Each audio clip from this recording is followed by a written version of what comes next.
ในช่วงของเรื่องครูบาเจ้าศรีวิชัยที่เกิดอาทิกรเนี่ยมันอยู่ช่วงของ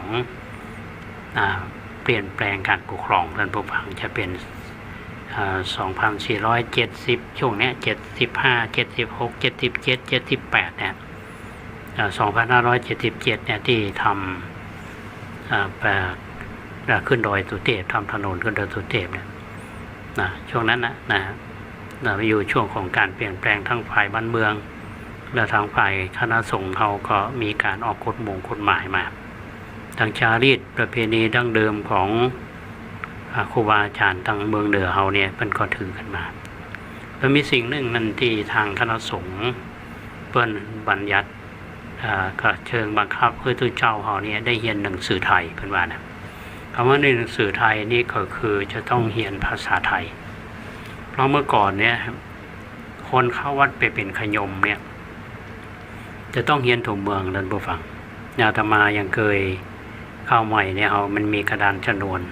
เอาไปเรียนตัวเมืองกะคางะเนี่ยจะญะตาทนะต้องเรียนตัวเมืองก่อนตอนนั้นท่านพระครูอินทวุฒิคุณยังเป็นเนนใหญ่เนาะเพิ่นก็สอนอาตมาเจ้าคณะอำเภอองค์ปัจจุบันเนี่ยถ้าสมัยนั้นยิ่งสมัยก่อนเฮานี่ครูบาอาจารย์เพิ่นก็เรียนกันเรียนจริงๆศึกษาจริงๆแล้วจารีตต่างๆนี่ที่มีอยู่จู่ๆนี่ก็มีระเบียบออกมาใหม่คือปฏิบัติอย่างท่านครูบาเจ้าศรีวิชัยคนเช่นเดียวกันครูบาอาจารย์วัดต่างๆอยู่ทุกของการเปลี่ยนแปลงช่วงการปรับตัวมันเกิดขึ้นทางฝ่ายบ้านเมืองและก็ฝ่ายทางคณะสงฆ์ก็จึงเป็นกรณีนี้อย่างครูบาเจ้าศรีวิชัยนี่ที่บวชทุเจ้าโดยที่ไม่ได้มีใบกาตั้งระบานเอาว่าเพราะว่าครูบาสุมาณะอาจารย์ของเปิ้ลเนี่ยมรณภาพเปิ้ลก็มอบหมายให้ครูบาเนี่ยเป็นพระอุปัชฌาย์ต่อแล้วก็บวชแต่นี้การบวชเนี่ยมันก็จะมีระเบียบของการปกครองแบบสายกลางเนี่ยทางส่วนกลางนะบางอย่างถ้าเราไปถือทางส่วนกลางของเราก็ผิดนะทีนี้ก่อนที่จะเข้าเรื่องนี้ท่านผู้ฟังจะมีอันหนึ่งคือเรื่องของพระอุปัชฌาย์พระอุปัชฌาย์ที่อาตมาว่าเนี่ยหมายถึงไผคือเป็นหมายถึงตู้เจ้าที่ได้รับการแต่งตั้งนี่มีหน้าที่เป็นประธานและรับผิดชอบในการฮือบรรพชาอุปสมบทตามบทบัญญัติแห่งกฎมหาเถรสมาคมก็แสดงว่าเป็นมีกฎมหาเถรสมาคมนะอันนี้ปัจจุบันนี้ก็อยู่ภายใต้ของกฎมหาเถรสมาคมฉบับที่17พศ2536มันว่าด้วยเรื่องการแต่งตั้งถอดถอนพระอุปัชฌาย์ทีนี้คนที่จะเป็นพระอุปัชฌายะได้เนี่ยจะต้องมีคุณสมบัตินะคือมีตำแหน่งปกครองชั้นเจ้าวาดขึ้นไปเว้นแต่พระอารามหลวงมีภาษาปน10ก็หมายความว่า11 12 13ขึ้นไปมีร่างกายที่บรรทุพพลภาพมีความประวัติความประพฤติดีเป็นที่นับถือของประชาชนมีคุณสมบัติที่สำคัญนั่นก็คือเพิ่นจะมีการอบรมในระดับของจังหวัดอย่างเชียงใหม่เขาเนี่ยได้ระดับจังหวัดก่อนระดับจังหวัดแล้วก็ไปอบรมในระดับภาคไประดับภาคแล้วก็ต้องระดับผลแล้วก็อย่างอาตมาภาคเนี่ยไปจากเชียงใหม่เขาไปแล้วเขาก็ไปอบรมที่วัดปากน้ำปากน้ำเสร็จแล้วผ่านก็ไปอบรมที่วัดสัมพยาก็ถือว่าเป็นระดับประเทศละคือมีวิชาการผ่านอบรมพระอุปัชฌาย์เนี่ยท่านผู้ฟังยากกว่าที่จะเป็นพระครูเพราะว่าจะต้องทำเองหมดถ้าคนเก่งจริงนั่นจริงๆเนี่ยเขาจะผ่านเพราะฉะนั้นมีไหมที่ผ่านมีตัวเจ้าบางตนเครียดบางตนเป็นเจ้าคณะอำเภอเนี่ยยังสอบมาได้เลยอุปัชฌาย์เครียดก็มีทีนี้ผ่านการอบรมแล้วนี่เพื่อนจะมีใบตาตั้งคือถ้าหากว่าเป็นวัดลาดได้อย่างธรรมาวัดป่าแดงเนี่ยก็เจ้าคณะหนอย่างภาคเหนือเขานี่สมเด็จพระมหาราชมังคลาจารย์สมัยนั้นถ้าเป็นเจ้าคณะใหญ่หนเหนือท่านขอมอบเพื่อทุกเจ้าที่อยู่หนเหนือ เจ้าคณะโหนใต้ก็มอบตัวเจ้าที่อยู่โหนใต้เจ้าคณะโหนกลางก็มอบเพื่อตัวเจ้าที่อยู่โหนกลางถ้าโหนตะวันออกก็มอบเพื่อโหนตะวันออก แต่ถ้าหากว่าเป็นวัดหลวงนะวัดหลวงอย่างวัดสวนดอกก็ดีวัดนี้ที่ผ่านการอบรมเนี่ยจะได้พระบัญชาจากสมเด็จพระสังฆราชอันนี้มีหน้าที่ในการที่จะบวชนะครับอันนี้ปู่เพื่อเนื้อท่านผู้ฟังเนาะสำหรับพ่อน้อยพ่อนานเท่าท่านที่ได้ศึกษามาหลายท่านก็คงจะเข้าใจทีนี้จะอู้ต่อว่าการที่ครูบาเจ้าศรีวิชัยเนี่ยถูกมีอธิกรณ์ที่ข้อหาเป็นพระอุปัชฌาย์เถื่อนเนี่ยมีท่านเจ้าคุณองค์หนึ่งก็คือท่านเจ้าคุณพระวิมลยานมุนีในฐานะที่เป็นเจ้าคณะปกครองมันก็มีปณิธิบายถึงเหตุการณ์ที่พาความขัดแย้งในผ่านมุมมองของมหาเถรสมาคมว่าการที่อุปสมบทพระภิกษุสงฆ์หรือว่าสามเณรเนี่ยคณะสงฆ์เนี่ยเปิ้นวางระเบียบไว้คนที่จะอุปสมบทก็ต้องเป็นผู้ที่มีความรู้เรื่องสิกขาดีแล้วทั้งยังจะต้องมีความรู้เกี่ยวกับภาษาไทยคืออ่านออกเขียนได้ที่กำหนดก็เพราะว่าต้องคัดเลือกละอ่อนที่มีความรู้พอที่จะรักษาตนได้ต่อมาเมื่อได้ไปอุปสมบทแล้วเนี่ยแต่ก็ไม่ได้รับอนุญาตให้อุปสมบทเพราะว่าบักเข้าเกณฑ์ก็คือว่าตัวเมืองอาจจะฮู้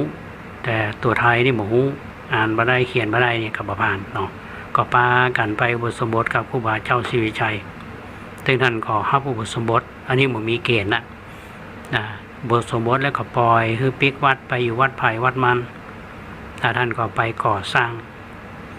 ท่านจะไปที่ไหนก็บวชสามเณรที่อันนางยาครูบาไปที่ไหนเนี่ยปนรอนเมื่อบวชท่านก็บวชก็ทำให้พุทธบริษัทของครูบาเจ้าศรีวิชัยเนี่ยเพิ่มขึ้นบรรดาลูกศิษย์ลูกหาของท่านเนี่ยก็บนิยมเฮียนคือบ่เฮียนนักธรรมบ่เฮียนบาลีเนาะหรือบ่เฮียนธรรมวินัยตามประกาศคณะสงฆ์เนี่ยก็เพราะว่าตั้งแต่ละอ่อนอย่างเน้นตัวน้อยๆเนี่ยบางทีบ่พ้นเกณฑ์ประถมด้วยก็บ่ยอมเฮียนภาษาไทยก็เดือดร้อนไปถึงเจ้าหน้าที่ฝ่ายบ้านเมืองก็คือตอนนั้นกระทรวงธรรมการเพื่อห้องกระทรวงธรรมการคือกระทรวงศึกษาธิการปัจจุบันเนี้ยก็พยายามที่จะแก้ไขระบบการศึกษาสยามคือเป็นมาตรฐานเดียวกันเรียกความเดือมล้ำทางการศึกษาท่านผู้ฟังมันจะเสมอกันได้ยังไงมันจะมีมาตรฐานได้ยังไงเนาะทีนี้เจ้าคณะจังหวัดเชียงใหม่สมัยนั้นนี่ก็มีหนังสือไปถึงครูบาเจ้าศรีวิชัยคืองดอุปสมบทเนี่ยครูบาเพิ่นก็ยังบวชพระบวชเนรอยู่เพิ่นบอกว่ามันเป็นบุญกุศลอันยิ่งใหญ่บวชแล้วเนี่ยใครจะซึกก็ตามหรือว่าจังบวชไปด้วยความศรัทธาของประชาชนก็บวชไปเมื่อเหตุการณ์มันส่อเข้าความรุนแรงขึ้นมาเนี่ยเจ้าคณะจังหวัดเชียงใหม่ก็แต่งตั้งคือทุกเจ้าและก็คฤหัสถ์ก็คงจะเป็นเจ้าหน้าที่ของกระทรวงธรรมการนั่นแหละเนาะไปทำความเข้าใจกับครูบาเบิ้ลก็ยังเงี้ยเหมือนเดิมนะ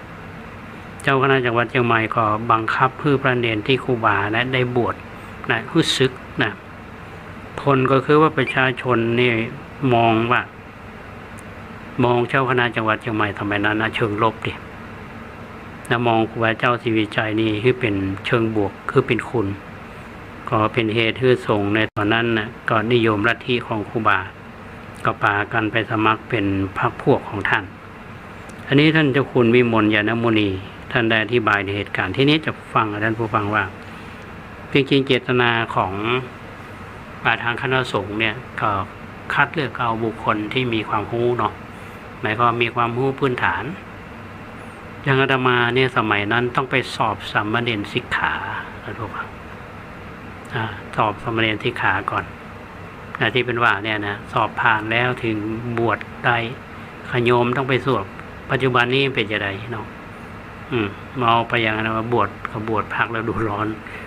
ก็ง่ายขึ้นนะ ทีนี้สมัยนั้นสมัยครูบาเจ้าศรีวิชัยเนี่ยในช่วงนี้พศ 2478นี่มาหลังเปลี่ยนแปลงการปกครองลูกสามก็อยู่ในช่วงที่คณะราษฎรก็กำลังปกครองบ้านเมืองอยู่ท่านเจ้าคุณอภัยสารทะนพีศรีบุรพบุทธาจารย์สังฆประโมกข์คือชื่อเพิ่นอุทธาพิวังโสวัดตุงยูในช่วงนั้นพศ 2475 ถึง 2476หลวงพ่ออภัยสารทะท่านก็ชราภาพแล้วก็คงทำงานบ่สะดวกนัก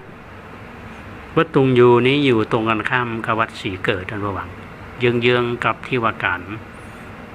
ที่ตำรวจอำเภอเมืองเชียงใหม่เขาเนี่ยวัดตุงยูวัดน้อยๆเนี่ยเป็นวัดของเจ้าคณะจังหวัดหลวงพ่ออภัยสารทะ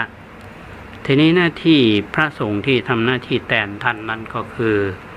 พระโพธิรังสีรองเจ้าคณะจังหวัดเชียงใหม่ต่อมาคือพระโพธิรังสีมาราชีศาสนาธิการเจ้าคณะจังหวัดเชียงใหม่ชื่อเดิมเบิ้ลก็คือพระครูสุขันธศิลป์ท่านผู้ฟังนึกออกก็ที่จะมาเล่าเรื่องวัดศรีดอนชัยเนี่ยหรือว่าชื่อเดิมเบิ้ลสีโมกันทาโรวัดศรีดอนชัยวัดที่เคยฮับฝากครูบาเจ้าศรีวิชัยเนี่ยตอนที่ย้ายมาจากจังหวัดลำพูนในคราวที่ต้องอธิกรณ์ปี 2563ได้เรื่องกำลังอู้นี่เป็นปี 2463แต่ที่อู้ถึงประเดี๋ยวนี้มันอยู่ช่วงของปี 2478นะครับมูลเหตุของคดีก็เรียกว่าอธิกรณ์เนี่ยท่านผู้ฟังก็เริ่มมาจากการที่พระโพธิรังสีรองเจ้าคณะจังหวัดเชียงใหม่ซึ่งรักษาการแทนเจ้าคณะจังหวัดก็คือรักษาการแทนท่านพระอภัยสารทะวัดตุงยูนั่นแหละท่านก็ได้รายงานไปยังเจ้าคณะมณฑลพายัพก็คือพระธรรมโคสาจารย์ปลดกิติสุพโนวัดเบญจมาบพิตรดุสิตวนารามต่อมาท่านก็ได้ขึ้นเป็นสมเด็จพระสังฆราชองค์ที่14ว่าคณะสงฆ์อำเภอสันทรายจำนวน3วัดมายอมเข้าไปร่วมประชุมที่วัดทุงยูเพราะเอาหีดทรายครูบาเจ้าศรีวิชัยวัดเหล่านั้นก็คือวัดสันทรายหลวงวัดป่าลานและวัดเขาแตนหลวงจากชนวนความขัดแย้งดังกล่าวนี้ก็นำไปสู่ปัญหาก็ขยายลุกลามไปใหญ่พระธรรมโกษาจารย์เจ้าคณะมณฑลพายัพเนี่ยท่านก็เล่าเรื่องความขัดแย้งไว้ในหนังสือที่ไปถึงอธิบดีกรมธรรมการและกระทรวงธรรมการอธิบดีกรมการก็คืออธิบดีกรมการศาสนาเนาะสมัยนั้น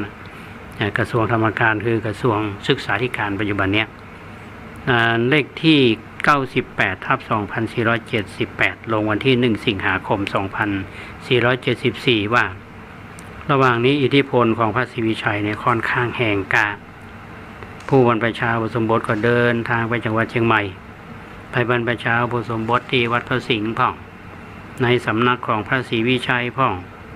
บางรูปมีอายุบ่ถึง20อุปสมบทไปก็มีแล้วเมื่ออุปสมบทแล้วก็ปิกไปสู่สำนักเดิมอันนี้คือทางเจ้าคณะจังหวัดก็รายงานให้เจ้าคณะมณฑลพายัพทราบแล้วก็ยังบอกไปแถมว่ามีนานปีนี่คือครูบาอภิชัยเขาปีก็ได้รับการอุปสมบทแถมโดยบ่ฮื้อได้รับการกระทบกระเทือนก็ทำให้ชาวบ้านเมืองก็หันว่าพระศรีวิชัยมีอำนาจยิ่งกว่าคณะสงฆ์จนมีคำอู้ขึ้นมาว่าแถม4 ปีข้างหน้าเนี่ยพวกพระครูเนี่ยจะถูกล่องไปอยู่ใต้พระศรีวิชัยจะมาว่าที่แทนเจ้าคณะทั่วไปในพื้นที่พายัพซึ่งเป็นคำอู้ที่ปลุกขวัญพวกเรานั้นนะคือตื่นเต้นและเข้าไปสู่สำนักของพระศรีวิชัยมากๆอันนี้เป็นคำอู้ของเจ้าคณะมณฑลพายัพเนาะในฐานะที่เป็นเจ้าคณะปกครองเจ้าคณะปกครองก็มองลักษณะเนี้ยนะ จากบันทึกเนี่ยท่านผู้ฟังจะสะท้อนเนื้อหาความวัดวันของคณะสงฆ์ส่วนกลางเลยก็เกรงว่าครูบาเจ้าศรีวิชัยเนี่ยจะแยกตัวออกมาจากระบบสงฆ์ส่วนกลางแล้วก็ตั้งตนเป็นเจ้าคณะมณฑลพายัพเพราะว่าปริมาณพระสงฆ์สามเณรที่มาบรรพชาอุปสมบทกับครูบาเจ้าศรีวิชัยมีจำนวนเพิ่มขึ้นเรื่องนี้มันก็ไปสอดคล้องกับสร้างกาและออกใบสุทธิขึ้นมากอบกับจำนวนวัดที่แยกตัวขึ้นมาทวีจำนวนนักขึ้นตามลำดับก็ย่อมเป็นความหวั่นเกรงของอำนาจที่ครูบาเจ้าศรีวิชัยมีในท้องถิ่นของตนแต่ท่านผู้ฟังแล้วจะเห็นว่ามันเขาเรียกว่าอย่างระแวงนะอำนาจส่วนกลางท้องถิ่นเนาะเพราะว่ามันเปลี่ยนแปลงการปกครองคณะสงฆ์ยังบ่เข้าตีเข้าตางกฎหมายบ้านเมืองพรบรสน้องสงฆ์1เขาใช้บังคับแต่ว่าบ่ได้อธิบายและเข้ามาความหมายชัดเจนเนี่ยนี่ก็เกิดปัญหาแต่นี้ยังมีเรื่องต่อไปแถมท่านผู้ฟังก็เป็นเรื่องที่น่าติดตามเช่นเดียวกันก็เหมือนทุกครั้งที่นำมาเล่านี่จะบอกท่านผู้ฟังว่าเรื่องที่เอามาเล่าเนี่ยก็คือเป็นข้อมูลที่มาจากงานวิจัยจริงสมาคมชาวปูนเป็นทำขึ้นมา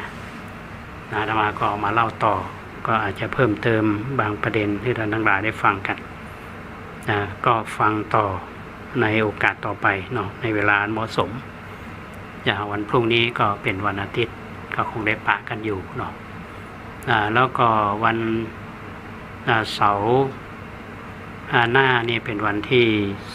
29 สิงหาคม30เป็นวันอาทิตย์29นี่มีงานพระราชทานเพลิงศพหลวงพ่อสุตตะกิจจานุคุณนะก็ถ้าเสร็จจากนั้นมาทันเขาก็มาจัดรายการส่วนในวันที่30นั้นอาตมาได้เชิญผู้อำนวยการกองการศึกษาเทศบาลตำบลสุเทพเนี่ยท่านใหม่เป็นแม่หญิงนะฮะมารับงานใหม่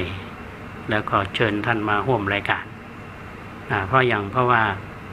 กองการศึกษาของเทศบาลเนี่ยต้องทำงานร่วมกับทางคณะสงฆ์โดยเฉพาะอย่างยิ่งคณะสงฆ์ตำบลสุเทพเฮาทุก2เขตคือเขต1เขต2เนี่ยนะครับเขต1เนี่ยธรรมาภาคเป็นเจ้าคณะตำบลเขต2เนี่ยท่านพระครูธีระตุตพจน์รักษาการแล้วก็ภายตำบลสุเทพเฮานี้มีพระเถระผู้ใหญ่อย่างวัดพระธาตุเจ้าฤาษีสุเทพท่านเจ้าคุณธรรมเสนาบดีท่านเป็นรองภาค7แล้วก็หลวงพ่อเทพโกศลท่านเป็นที่ปรึกษาเจ้าคณะภาค7แล้วก็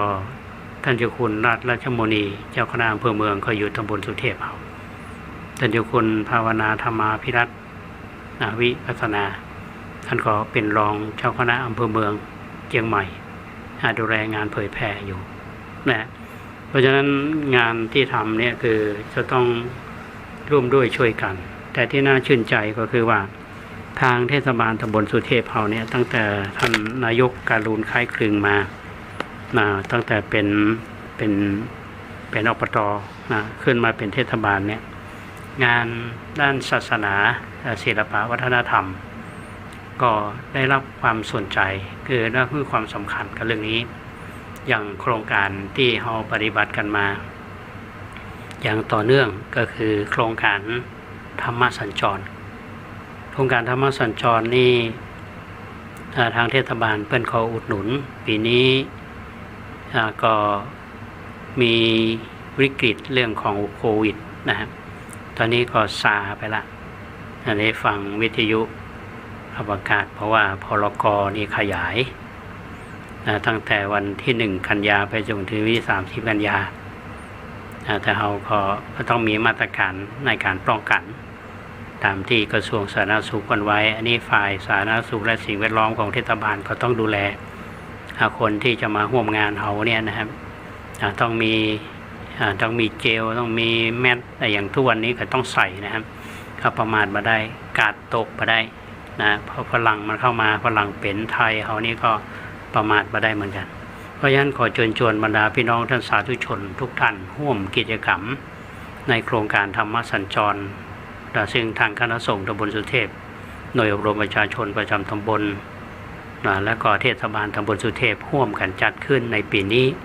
จาก4เตื้อเหลือ2เตื้อท่านพระครูธีระสุตพจน์เสนอในที่ประชุมว่าเขาจัดกันคนละเขตคนละที่เนาะเรายันเขต1เนี่ยก็เขาก็จัดที่มูลนิธิสถาบันครูบาเจ้าศรีวิชัยที่หลังที่ขายดอกไม้ตรงกันข้ามกับลานอนุสาวรีย์ในวันที่2กันยายน2563เริ่มตั้งแต่บ่ายโมงท่านผู้ฟังบ่ายโมงนี่เมื่อวันเลยที่นี่นะเมื่อวันในนามของวัดผาลาดท่านพระครูธีระสุตพจน์นะครับแล้วก็นิมนต์ทำนักเทศน์ธรรมาสทองเนาะมาเทศท่านทั้งหลายที่เคยฟังมาร่วมฟังกันนะฮะแล้วก็เตื้อที่2นี่ที่วัดโป่งน้อยวัดของท่านพระอธิการขาวกันตศิโลนะฮะท่านเป็นประธานหน่วยรวมประชาชนประจำตำบลสุเทพเขต2เราก็ได้นิมนต์นักเทศน์100 เสียงท่านเจ้าคุณสุวรรณเมธีรักษาการเจ้าคณะอำเภอจอมทองวัดพระธาตุเจ้าศรีจอมทองมาเทศนาธรรมการกิจกรรมในครั้งนี้การดำเนินงานงบประมาณเทศบาลเปิ้นช่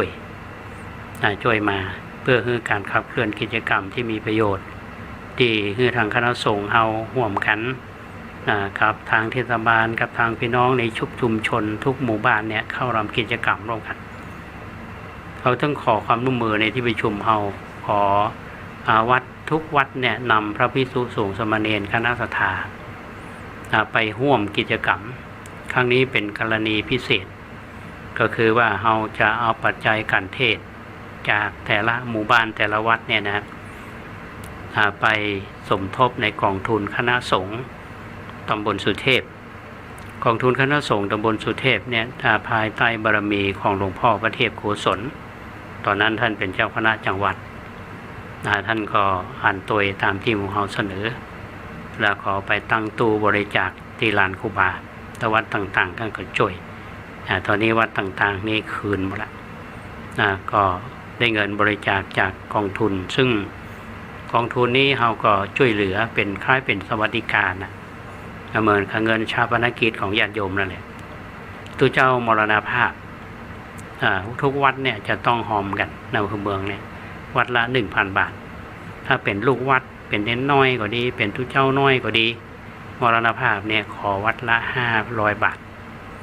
ตำบลสุเทพเขามีมติของเขาเนี่ยเขาใช้เงินกองทุนคณะสงฆ์ตำบลสุเทพตอนนี้มันก็ล่อยหลอที่ประชุมเมื่อกี้ว่าเขาควรระดมทุนด้วยการจัดกิจกรรมอย่างเงี้ยคือพี่น้องประชาชนได้มาพบปะมาปะกันได้ฟังเทศน์ฟังธรรมจากนั้นปัจจัยบูชากันเทศเนี่ยเขาก็เอาไปสมทบในกองทุนนี้ในบางครั้งที่ผ่านมาเนี่ยท่านผู้ฟังเขาก็น้ำท่วมกาไฟไหม้กาคณะสงฆ์เพิ่นขอไปช่วยเหมือนกันแต่แรกหลังนี้เขาก็ช่วยเรื่องชาปนกิจอย่างวัดต่างๆท่านมรณภาพเนี่ยอย่างคืนวันที่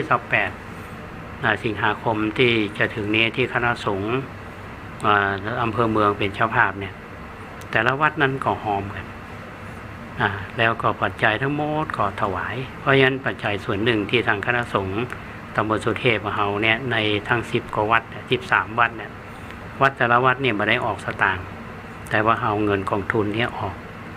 เพราะฉะนั้นจัดกิจกรรมในครั้งนี้ก็พี่น้องที่มาร่วมกิจกรรมจะเป็นเจ้าภาพหรือว่าจะจัด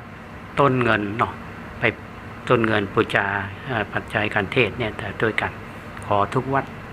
ทุกวัดหรือญาติโยมท่านใดก็จะมีจิตศรัทธาจะให้จะหอมกัน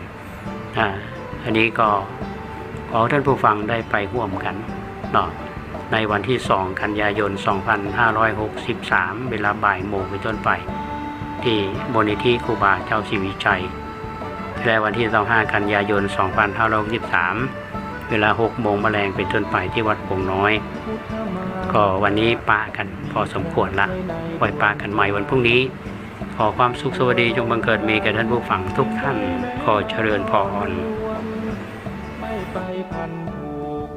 อบายมุขทั้งปวง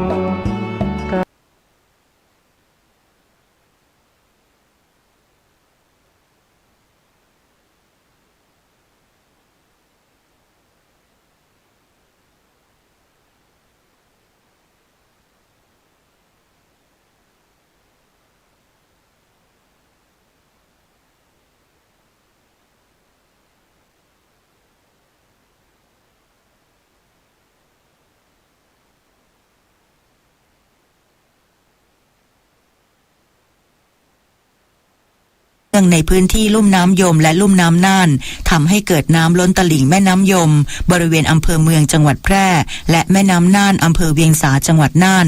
คาดการณ์วันนี้จะยังคงฝนตกหนักต่อเนื่องและทำให้ระดับน้ำล้นตลิ่งบริเวณ